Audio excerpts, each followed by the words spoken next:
l'informatique en parlant de Sopra Steria qui, il y a plusieurs semaines maintenant, avait lui aussi annoncé un bénéfice net en chute, en baisse de 33% à 106,8 millions d'euros sur l'exercice 2020.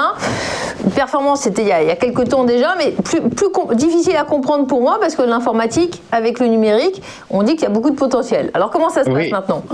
Oui, alors effectivement, Sopra Steria, qui figure parmi les principales sociétés françaises de services informatiques, a publié des chiffres en baisse.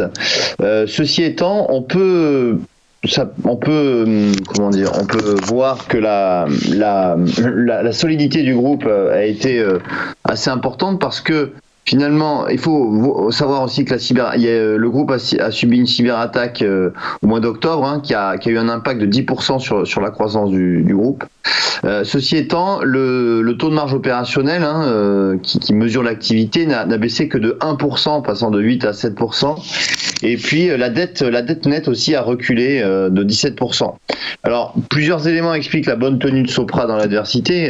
Tout d'abord, ces activités récurrentes qui leur apportent un revenu récurrent représentent à peu près 40% du chiffre d'affaires. Et puis la stratégie se focalise sur des clients identifiés comme stratégiques, comme par exemple les grands comptes ou l'administration. Le management a présenté en 2021 des objectifs ambitieux, avec une croissance organique entre 3 et 5%. Et puis le groupe anticipe un fort rebond au second semestre, avec un taux de marge opérationnelle qui devrait doubler.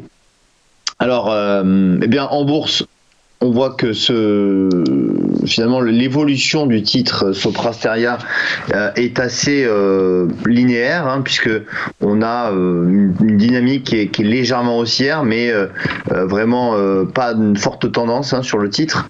Et c'est vrai que le dépassement de 143 € devrait annoncer quand même une poursuite de la hausse. On a un ancien sommet de 2019 à 161 € qui pourrait être un objectif au cours de l'année.